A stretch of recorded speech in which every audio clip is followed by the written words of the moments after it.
Hello students. तो आज हम लोग पढ़ने वाले हैं साइबर एथिक्स चैप्टर के बारे में, जो काफ़ी इंपॉर्टेंट रोल प्ले करता है बच्चों आपके एग्जाम्स के लिए, आपके मार्क्स के लिए। तो आइए हम समझते हैं साइबर एथिक्स। इस चैप्टर के रिगार्डिंग मैं दो वीडियो बनाऊंगा। एक में आपको पूरा थ्योरी में करूंगा एक्सप्लेन, और सेकंड में मैं आपको इसके बेस्ड पे एमसीक्यू क्वेश्चंस में सॉल्व कराऊंगा विथ सॉल्यूशन। तो आप वेट करिए सेकंड वीडियो का। अभी तक आप इस वीडियो से रिलेटेड आप थ्योरी का कॉन्सेप्ट जो है वो क्लियर करिए। हर एक वर्ड, हर एक टर्म को आप समझिए। पॉइंट्स लिखा हुआ है, हम समझते हैं, पढ़ते हैं इसको। तो the term cyber ethics refers to a set of moral rules और अ कोड ऑफ बिहेवियर। ये एक बिहेवियर की बात करता है, जो सेट होता है, जो समूह होता है, जो ग्रुप होता है, जो कलेक्शन होता है। किस चीज़ का? मोरल रूल्स का। जो आपके नैतिक रूल्स हैं, नियम कानून है, उनकी बात करता है ये। और एक कोड का मतलब जो भी आप प्रोग्रामिंग, जो भी आप कोड करके कोई पेज बनाते हो ऑनलाइन, उसके बिहेवियर के बारे में, व्यवहार के बारे में। Applied to the online environment. यहाँ पे बच्चों ऑनलाइन इन्वायरमेंट का सेंस ये है कि जो भी आप ऑनलाइन से रिलेटेड सर्विसेज आप यूज़ करते हो, इंटरनेट से रिलेटेड जो भी आप सर्विसेज यूज़ करते हो, आपका बिहेवियर वहाँ पे कैसा होता है, किस टाइप से होता है, क्या क्या आपका एक्शन होता है, लीगल या इलीगल, वही आपका बिहेवियर कहलाता है। It means surfing. आप इंटरनेट के सर्विसेज को कैसे यूज़ करते हो, किस टाइप से यूज़ करते हो, उसमें आपका बिहेवियर का बहुत ही मोस्ट इंपॉर्टेंट रोल होता है बच्चों। तो इस चैप्टर में आपको पूरा का पूरा यही सब पढ़ना होता है कि आप कैसे इंटरनेट के सर्विसेज का यूज़ कर पा रहे हो और करते हो। फिर क्या लिखा है आगे बच्चों कि एज अ रिस्पॉन्सिबल नेटिजन का मतलब होता है बच्चों आपका शिष्टाचार, आपका व्यवहार इंटरनेट सर्विसेज के regarding. You should observe these rules to help make cyber space a safe place. जो भी आप सेफ प्लेस के लिए, सिक्योरिटी के लिए, प्राइवेसी के लिए जो भी आप प्लेस चूज़ करते हो, उसको आपको पहले ऑब्जर्व करना चाहिए इन सारे रूल्स के अकॉर्डिंग, सिक्योरिटी के अकॉर्डिंग, प्रोटोकॉल्स के अकॉर्डिंग बच्चों।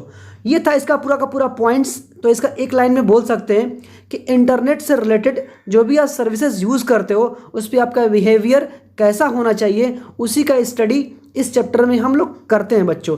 इसमें आपका बचाव, safety, fraud, privacy, security, each and every things हम लोग पढ़ने वाले हैं। तो आइए हम चलते हैं सीधा टॉपिक के पास कि इस चैप्टर में कौन कौन सा टॉपिक आपको पढ़ना है और उसका मतलब क्या है। तो बच्चों हम लोग को इस यूनिट में साइबर एथिक्स में ये टॉपिक हम लोग कवर करना है, पढ़ना है। जो आपका पहला टॉपिक है बच्चों, वो है आपका क्या चीज़? नेटिक्वेट्स। इसका मतलब होता है, वही मैंने बताया, शिष्टाचार, आपका व्यवहार, आपका बिहेवियर इंटरनेट सर्विसेज से रिलेटेड। सेकेंड आपको क्या पढ़ना है? Software licence and open source software क्या होता है, इसका मूवमेंट क्या होता है, यूज़ करने का तरीका क्या होता है, सर्फिंग का तरीका क्या होता है। जो थर्ड क्या है आपका? Intellectual property rights. इसी में आपको पढ़ना है plagiarism and digital property rights क्या होता है। फ्रीडम ऑफ इंफॉर्मेशन के बारे में पढ़ना है। डिजिटल डिवाइड के बारे में पढ़ना है आपको। देन ई कॉमर्स, जिसमें प्राइवेसी है, फ्रॉड कैसे कैसे होते हैं, कैसे उनका बचाव है, सिक्योर डेटा ट्रांसमिशन। आप कोई भी डेटा जब ट्रांसमिट करते हो, ट्रांसफ़र करते हो, तो उस दौरान क्या क्या आपको सावधानी, क्या क्या आपको सेफ्टी रखना पड़ता है। तो आइए हम चलते हैं इस चैप्टर के पास और इसके अंदर क्या क्या टॉपिक है आपको समझाने की कोशिश हम करते हैं।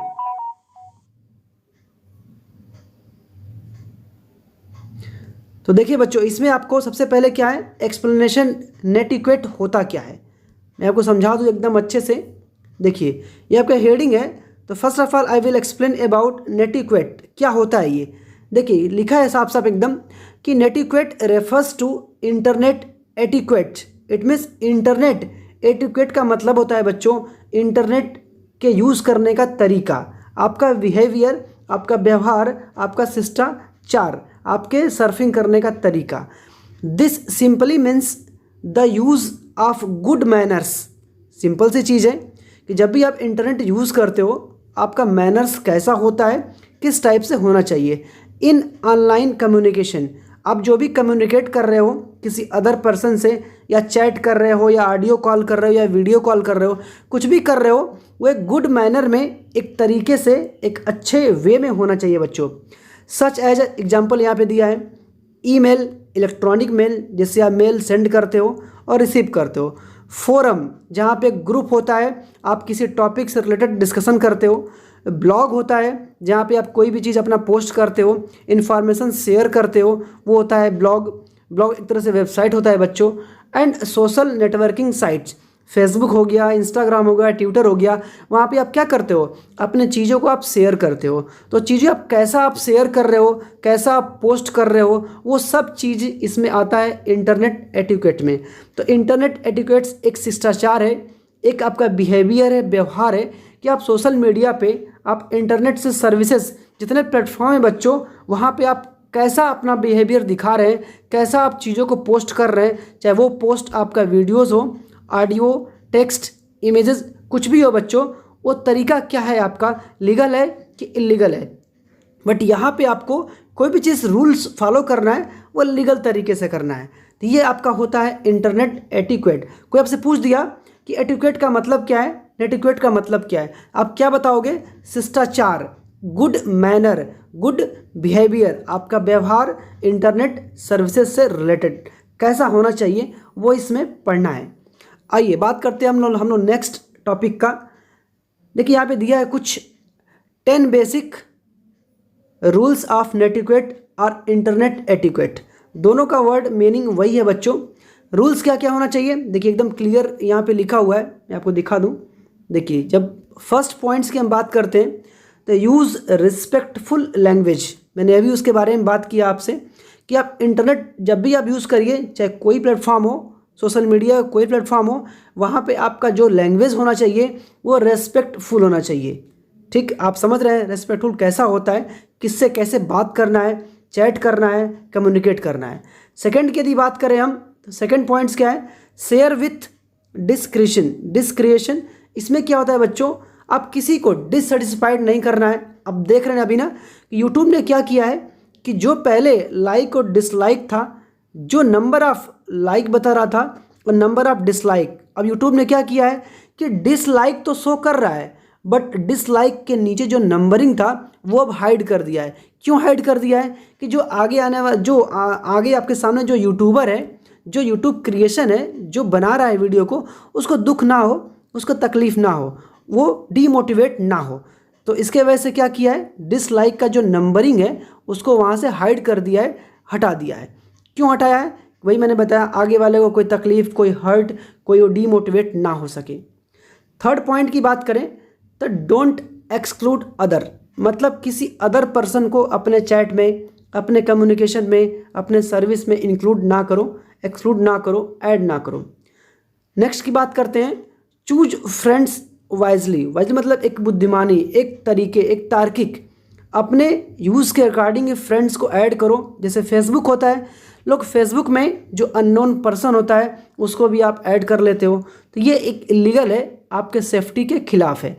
तो आप एकदम उसी फ्रेंड्स को ऐड करिए जो नोन हो, जो आपको जानते हो और आप उनको जानते हो। नेक्स्ट की पॉइंट की बात करें, डोंट ईमेल लार्ज फाइल्स।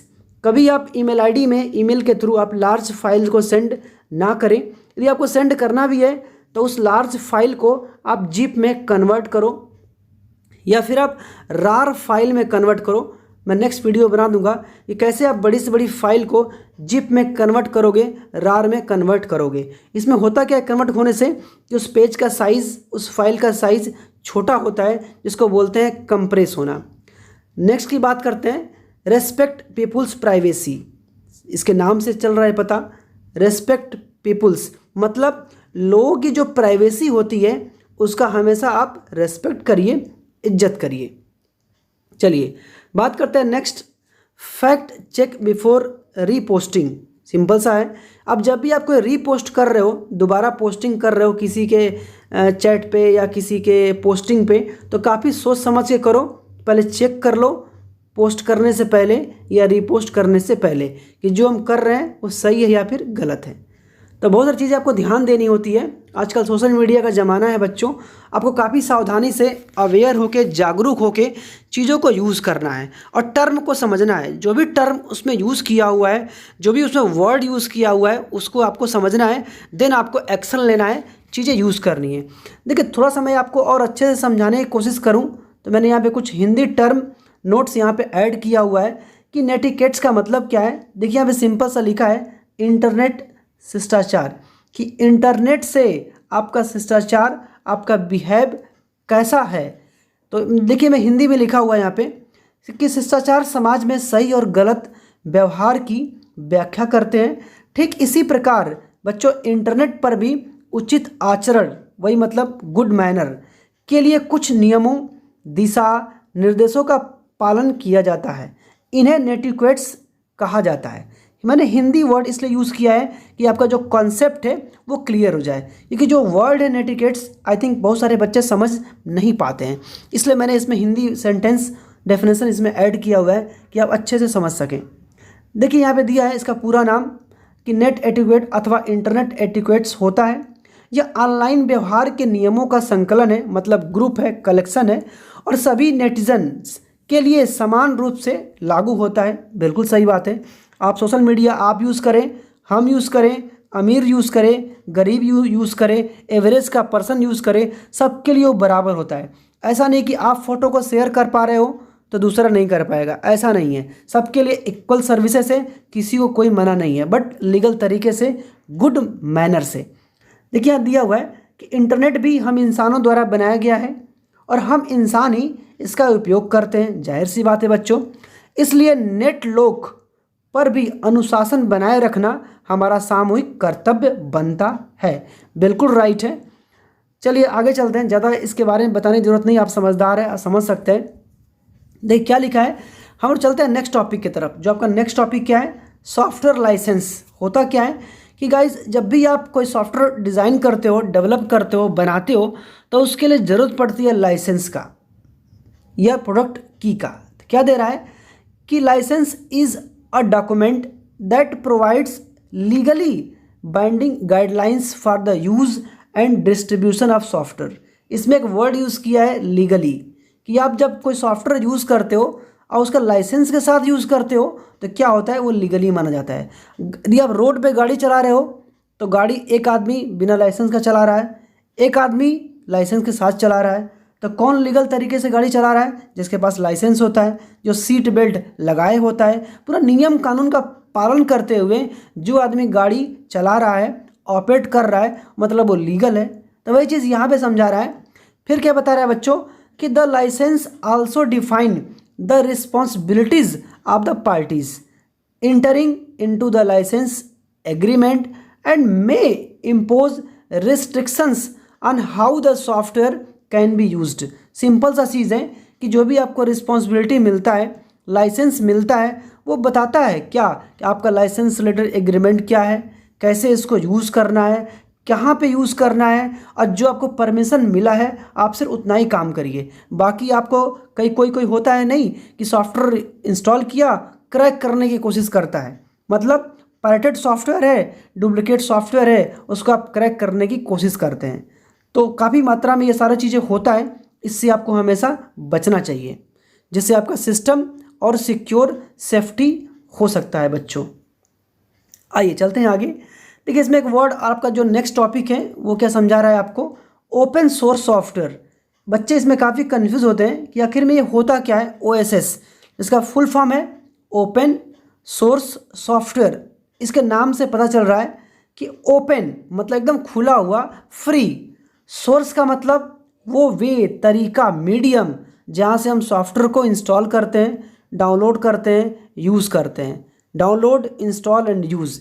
तो क्या बोल रहा है कि software that is distributed with its source code making it available for use, modification and distribution with its original rights. It means जो भी आपका होता है ओपन सोर्स सॉफ्टवेयर वो एकदम फ्रीली विदाउट एनी पेमेंट वो अवेलेबल है इंटरनेट पे। आप इंटरनेट पे जाइए, उस सॉफ्टवेयर को डाउनलोड करिए, इंस्टॉल करिए और यूज़ करिए। और यूज़ करने के साथ साथ आप उसमें कोई भी मॉडिफिकेशन, डिस्ट्रीब्यूशन आप कर सकते हैं, किसी को भी आप शेयर कर सकते हैं। उसका पूरा का पूरा आपको ओरिजिनल राइट्स होता है बच्चों, और इसमें कोई आपको पैसा देने की ज़रूरत नहीं है। तो एक लाइन में बोलें तो ओपन सोर्स सॉफ्टवेयर का मतलब क्या हुआ, फ्रीली सॉफ्टवेयर जिसका फ्री में यूज़ कर सकते हैं। व्हाट्सएप देखिए, आप जाते हैं प्ले स्टोर पे, डाउनलोड करते हो, इंस्टॉल करते हो, यूज़ करते हो। फेसबुक हो गया, इंस्टाग्राम हो गया, जितने सारे वेबसाइट होते हैं, जितने सारे सॉफ्टवेयर होते हैं, एप्लीकेशन होते हैं, जिनको यूज़ करने के लिए आपको अलग से कोई पेमेंट देने की ज़रूरत नहीं होती है और आपको ईज़िली इंटरनेट में, गूगल में आपको आसानी से मिल जाता है। बस जाइए, डाउनलोड करिए, इंस्टॉल करिए, यूज़ करिए, कोई पैसा देने की ज़रूरत नहीं होता है। उस टाइप के सॉफ्टवेयर को क्या बोलते हैं बच्चों? Open source software. I think आपको ये टर्म, कीवर्ड आपको समझ में आ गया होगा। आइए चलते हैं नेक्स्ट टॉपिक की तरफ। देखिए वही समझाया है नेक्स्ट टाइम। देखिए आपका जो नेक्स्ट टॉपिक है, थोड़ा सा इसको हम लोग समझ लेते हैं। Intellectual property rights. हर चीज़ का एक राइट है। राइट का मतलब होता है बच्चों अधिकार। आप रोड पे चल रहे हो, आप सरकार में कोई काम कर रहे हो, प्राइवेट में कोई काम कर रहे हो, तो हर जगह का कुछ ना कुछ राइट्स होता है, अधिकार होता है, रूल्स एंड रेगुलेशन होता है एंड प्रोटोकॉल्स होता है। उसी को क्या बोलते हैं? Intellectual property rights. ये होता क्या है? देखिए पढ़ते हैं यहाँ पे कि ये the rights given to person over the creations of their mind, कि आपके माइंड से, आपके माइंड के थ्रू जो भी आइडियाज़ हैं, जो भी प्रिंसिपल्स हैं, जो भी आपका क्रिएशन है, वो आपके थ्रू ही यदि डिज़ाइन किया गया है तो उस पर आपका प्रॉपर्टी राइट्स है कि उस चीज़ को और कोई अदर पर्सन यूज़ नहीं कर सकता। जैसे आप देखते हैं ना, आप कोई भी शॉप का नाम ओपन करते हैं, कंपनी का नाम ओपन करते हैं, स्कूल ओपन करते हैं, इन सब का कुछ ना कुछ नाम होता है और इस नाम पे आपका प्रॉपर्टी राइट्स होता है कि आप इस पर ट्रेडमार्क राइट्स, आप कुछ भी आप लगा सकते हैं, जिससे होता क्या है कि कोई और अदर पर्सन इस नाम को यूज़ नहीं कर पाए। जो आपके माइंड से निकला हुआ क्रिएशन है, जो आइडियाज़ है, जो नाम है, उस पर आपका प्रॉपर्टी राइट्स होता है। इंटेलेक्चुअल एक अधिकार होता है। फिर क्या लिखा है आगे कि they usually give the creator an exclusive right over the use of his and her creation for a certain period of time. It means यदि आप चाहते हो कि कोई आपका आइडियाज़ है, कोई आपका प्रिंसिपल है, रूल्स है, या कुछ आप नाम सोचे हो और उस पर आपका राइट्स है, तो उसको आप जब चाहे तब आप किसी क्रिएटर्स को, किसी अदर पर्सन को आप दे सकते हो, बट आपके परमिशन से, आपके मर्जी के खिलाफ नहीं। तो हर चीज़ का राइट्स होता है। इस राइट्स के अकॉर्डिंग आप इसको यूज़ कर सकते हैं। आप इसको क्रिएशन को या फिर हिज हर किसी को आप डिस्ट्रीब्यूट कर सकते हो यूज़ करने के लिए for certain period of time. आइए चलते हैं बच्चों इसमें। देखिए इसका थोड़ा हिंदी का मैंने एक सेंटेंस लिया हुआ है। मतलब क्या है इसका? किसी व्यक्ति संस्था द्वारा सृजित, मतलब क्रिएट किया हुआ कोई संगीत, साहित्यिक कृति, कला, खोज, प्रतीक, नाम, चित्र, डिज़ाइन, कॉपीराइट, ट्रेडमार्क, पेटेंट आदि को कहते हैं। अभी जिसकी बात हम कर रहे थे, आप कोई फर्म ओपन किए, कोई शॉप ओपन किए, उसके नाम पे आप क्या कर लीजिए, कॉपीराइट, ट्रेडमार्क, डिज़ाइन, कुछ भी आप फिक्स कर लेते हैं, तो उस पर आपका इंटेलेक्चुअल प्रॉपर्टी राइट्स हो जाता है कि आप उसको यूज़ कर सकते हैं, कोई और अदर उसको यूज़ नहीं कर सकता। यदि कर रहा है आप उस पर क्लेम कर सकते हैं। और क्या दे रहा है? आप अपने बौद्धिक संपदा के उपयोग का नियंत्रण कर सकते हैं और उसका उपयोग करके भौतिक संपदा धन बना सकते हैं। बिल्कुल बना सकते हैं गाइस। आइए चलते हैं आगे, हम बात करते हैं प्लेगरिज्म का। तो प्लेगरिज्म का मीनिंग क्या होता है बच्चों? ये आपका होता है साहित्यिक चोरी। इसको मैंने इंटरनेट से सर्च किया तो मुझे मिला कि प्लेगरिज्म मीनिंग इन हिंदी साहित्यिक चोरी। इस चोरी में क्या होता है, आइए हम समझते हैं आगे इसके पॉइंट से, इसके डेफिनेशन से। तो क्या बोल रहा है बच्चों कि plagiarism is the act of taking और कॉपिंग आइडियाज़ और words without clearly acknowledging the source of information. It means, जैसे मान लीजिए एक घर है, मैं आपको समझाने की कोशिश करूँ एक एग्जाम्पल से कि प्लेगरिज्म होता क्या है। आपका कोई घर है, इस घर में किसी खूंटी पे आपके पापा का कोई पैंट या शर्ट टंगा हुआ है और इस शर्ट या पैंट में पॉकेट्स होता है, उस पॉकेट में कई सारा पैसा रुपया रखा हुआ है और आप कोई आदमी गया या फिर आप ही गए, यहाँ से इनके पॉकेट से 10 रुपया चुरा लिए विदाउट इनके इन्फॉर्मेशन, बिना इनको बताए, बिना इनको इन्फॉर्म किए, तो वो क्या हो गया? प्लेगरिज्म हो गया। साहित्यिक चोरी हो गया, कि ऐसा चोरी जिसका सामान है, जिसका पैसा है, आप उससे बिना बताए चोरी कर लिए, ये होता है प्लेगरिज्म। इसमें क्या लिखा है कि ये एक्ट है, एक एक्टिविटी है, एक काम है, एक प्रोसेस है, जो टेकिंग आप लेते हैं, कॉपिंग या चुराते हैं, कॉपी किया मतलब किसी का आइडियाज़ भी आप चुराते हैं, और आर वर्ड्स कोई शब्द विदाउट क्लियरिंग एक नॉलेज, मतलब बिना उसके नॉलेज के, बिना उसके क्लियरिफिकेशन के, बिना उसके इन्फॉर्मेशन के, तो आप उसको क्या बोलोगे? प्लेगरिज्म। आजकल बहुत सारी चीज़ें होती हैं, जैसे हमारे यूट्यूब की बात करें, यूट्यूब में कोई वीडियो बनाया है, उस वीडियो को आप डाउनलोड करके आप डाल दिए अपने चैनल पे, अपने फेसबुक शेयर कर दिए आप, ये सब किस में आएगा? प्लेगरिज्म में। आप काम करिए बट उसको इन्फॉर्म करके, उसका क्रेडिट देके, उसको बता के, तो वो चीज़ प्लेगरिज्म में नहीं आएगा। But without information, without prior information, without clearly knowledge, तो किस में आएगा? प्लेगरिज्म में आएगा। आइए बात करते हैं next, data, internet accounts and other rights. It means ये आपका टॉपिक है डिजिटल डिवाइड या डिजिटल डेटा। यदि हम इसको अच्छे से ध्यान से इसको पढ़ें बच्चों, तो इसका मीनिंग क्या निकल के आता है? देखिए, data, internet accounts and other rights in the digital environment such as contextual and intellectual property rights are all referred to as digital property rights. इसका नाम है डिजिटल प्रॉपर्टी राइट्स। ऐसा अधिकार, ऐसा प्रॉपर्टी जो डिजिटल है बच्चों, जो इंटरनेट पे अवेलेबल है, चीज़ें, डॉक्यूमेंट अवेलेबल है, उस पर भी आपका राइट्स हो सकता है, अधिकार हो सकता है। फिर क्या लिखा है बच्चों? Computers store and use data in the form of emails, word processing, documents, spreadsheets, photos, audio files and movies among other things. It means digital document वो डॉक्यूमेंट होता है जिससे आप अपने फ़ोटोज़, ऑडियोज़, स्प्रेडशीट्स, कोई भी फाइल्स हो, आप इंटरनेट पे जब रखते हो, उसी को क्या बोलते हो? Digital document. आजकल लोग गूगल ड्राइव पे, गूगल फ़ोटोज़ पे अपना डेटा रखते हैं, तो सब क्या हो गया? Digital documents. इंटरनेट पे अपने डॉक्यूमेंट को रखना मतलब डिजिटल डॉक्यूमेंट्स। आइए चलते हैं आगे बच्चों। इसमें एक वर्ड और दिया है, क्या चीज़? Freedom information. इसका मतलब होता है कि refers to right to privacy in the context of the information technology. It is recognised legal right as per article 21 of Indian constitutions. मतलब फ्रीडम ऑफ इंफॉर्मेशन, फ्रीडम का मतलब स्वतंत्र, फ्री ऑफ इंफॉर्मेशन, इंफॉर्मेशन का freedom. जाहिर सी बात है, अब जब भी देखो सोशल मीडिया आप यूज़ करते हो, तो आपको वहाँ फ्रीडम रहता है, आप कुछ भी जब चाहे तब मन किया कुछ भी आप शेयर कर दिए, पोस्ट कर दीजिए, सब कुछ क्या आपके इन्फॉर्मेशन से रिलेटेड जो भी चीज़ है आप फ्रीडम से आप यूज़ करते हो। तो लिखा है इसमें कि the right to privacy in the context of the information. जो भी इंफॉर्मेशन आपके पास है उसकी एक प्राइवेसी होती है।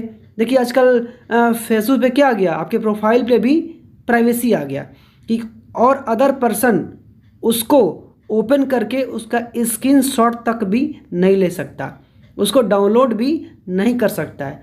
ये सब क्या है? आप फ्रीडम हो के जो चीज़ें आप शेयर कर रहे हो उसकी कहीं ना कहीं प्राइवेसी भी होती हैं। कंपनी आपके ऊपर ध्यान देती है कि आपका डेटा कहीं लीक ना हो, कोई चोरी ना करे, कोई स्क्रीनशॉट लेके उसका मिसयूज़ ना करे। बट इसके पीछे आपको भी अवेयर होना है और ध्यान देना है अपने डेटा, अपने इंफॉर्मेशन के रिगार्डिंग। आइए बच्चों चलते हैं आगे। हम देखिए डिजिटल डिवाइड को हम समझते हैं। क्या लिखा है सिंपल सा कि digital divide is defined as the gap among people, individual, business and households who have the knowledge and opportunities to access the equipments of the computer. इसका मतलब सिंपल सा है, डिजिटल डिवाइड का मतलब एक revolution, एक क्रांति। किसका? डिजिटल दुनिया का, इंटरनेट के दुनिया का। इंटरनेट पे जो भी इक्विपमेंट्स, जो भी इंफॉर्मेशन, जो भी डेटा अवेलेबल है वो कितने कितने फैक्टर्स में, कितने कितने प्लेटफॉर्म पे अवेलेबल है, आप उनको जब चाहे तब एक्सेस कर सकते हो और अपने नॉलेज में इम्प्रूवमेंट कर सकते हो। It also refers to the people who don't have the knowledge and opportunities to access the equipment of the computer। It means दुनिया डिजिटल होने से फ़ायदा क्या है, यदि आपको कोई भी जानकारी, कोई भी नॉलेज आपको चाहिए तो आप इजीली इंटरनेट पे जाके, गूगल पे जाके आप वो चीज़ें शेयर एक्सेस कर सकते हो, इन्फॉर्मेशन वहाँ से पा सकते हो, चाहे इंडिविजुअल हो, बिजनेस हो, हाउस होल्ड्स हो, कुछ भी हो, आप हर एक चीज़ अपॉर्चुनिटी के रूप में पा सकते हो, एक्सेस कर सकते हो। आइए चलते हैं आगे। ई कॉमर्स और इलेक्ट्रॉनिक कॉमर्स। देखिए यहाँ पे क्या है बच्चों, सिंपल सा कि आपका जो लास्ट टॉपिक ये है ई कॉमर्स। ई कॉमर्स में आपको प्राइवेसी पढ़ना है, फ्रॉड पढ़ना है और ट्रांजैक्शन पढ़ना है, ट्रांसमिशन योर डेटा इन्फॉर्मेशन। पहले हम समझते हैं कि ई कॉमर्स होता क्या है। आपको यदि कॉन्सेप्ट क्लियर हो गया हर एक वर्ड का, तो इसके बेस्ड पे जो भी एमसीक्यू क्वेश्चंस आएगा बच्चों, उसको आप आसानी से समझ सकते हो, क्योंकि अधिकतर इससे जो रिलेटेड आता है एमसीक्यू ना, वो एमसीक्यू आपके प्रेजेंस ऑफ माइंड, आपके कॉमन सेंस पे डिपेंड करता है, क्योंकि इसके क्वेश्चंस बनाए जाते हैं ना कि पहले से प्री डिफाइन होते हैं। और बनता कैसे है, हमारे और आपके सोच के हिसाब से, आइडियाज़ के हिसाब से। जो भी हम ऑनलाइन प्लेटफॉर्म पे सर्फिंग करते हैं, यूज़ करते हैं या सफ़र करते हैं, या हम अलग अलग तरह का फ्रॉड देखते हैं, साइबर क्राइम देखते हैं, सेफ्टी देखते हैं, प्राइवेसी देखते हैं, उन्हीं से रिलेटेड बनता है क्वेश्चंस। इन सब टाइप के क्वेश्चंस को पहले आपको ध्यान से पढ़ना होता है। आप ध्यान से पढ़िए, आंसर ऑटोमेटिक आपको समझ में आ जाएगा। बस चीज़ें ज़रूरी क्या है, उसके टर्म को, उसके कीवर्ड को, उसमें जो वर्ड यूज़ किया है उस वर्ड को समझना। इसीलिए हम ये वीडियो बना रहे हैं कि आपको सारा टर्म वर्ड समझ में आ जाए। यदि आप कोई टर्म, कोई वर्ड अभी भी छूट रहा हो या आप समझ नहीं पा रहे हो, तो आप इस वीडियो के कमेंट बॉक्स में आप ज़रूर पूछिएगा उस वर्ड का नाम लिख के, तो definitely I will explain again about that topic. आइए बच्चों चलते हैं आगे। तो इसमें क्या लिखा है ई कॉमर्स के बारे में, और electronic commerce means buying and selling of goods, products और सर्विसेज ओवर द इंटरनेट। मतलब इंटरनेट पर, इंटरनेट का यूज़ करके जब भी हम कोई प्रोडक्ट्स को सेल करते हैं, बाई करते हैं, खरीदते हैं, बेचते हैं, तो उनको क्या बोलते हैं, ई कॉमर्स।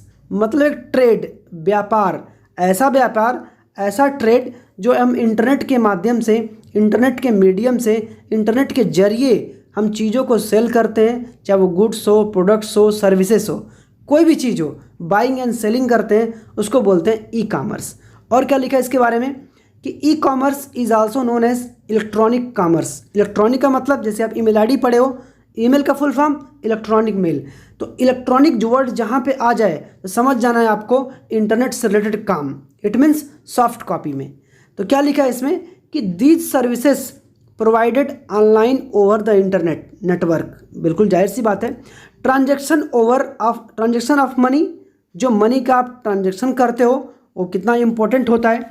आप जैसे आप कोई भी फ़ोन पे, पेटीएम, गूगल पे आप यूज़ करते हो, तो उसमें एक पिन यूज़ करते हो, जिसका पिन का नाम क्या होता है, UPI pin, unified payment interface. वो क्यों यूज़ करते हो आप, क्योंकि आप कोई और अदर पर्सन उसको यूज़ ना कर ले, फ्रॉड से बचने के लिए। जब तक आप पिन नहीं डालोगे तब तक आपका ट्रांजैक्शन कंप्लीट नहीं होता है।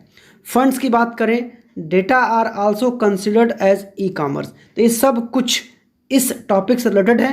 और इस टॉपिक में आपको मैंने बोला 3 वर्ड्स, एक प्राइवेसी, एक फ्रॉड और एक डेटा ट्रांजैक्शन। यदि हम बात करें प्राइवेसी का, तो privacy should be must. Privacy just like security, आप प्राइवेसी आप ज़रूर यूज़ करिए। आपका जैसे आपका हो गया फ्रॉड, आप फ्रॉड से हमेशा बचिए।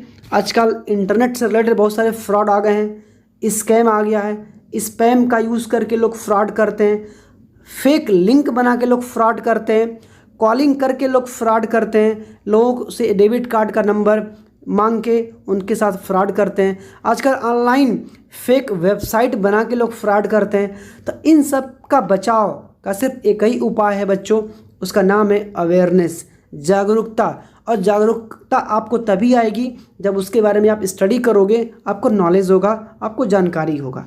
तो इस वीडियो में बस इतना ही। हम मिलते हैं नेक्स्ट वीडियो में। इस टॉपिक से रिलेटेड एमसीक्यू को लेके आएंगे। उस एमसीक्यू में आप सॉल्यूशन भी आपको मिलेगा और साथ में एक्सप्लेनेशन के साथ मिलेगा। तो तब तक के लिए बच्चों थैंक यू सो मच।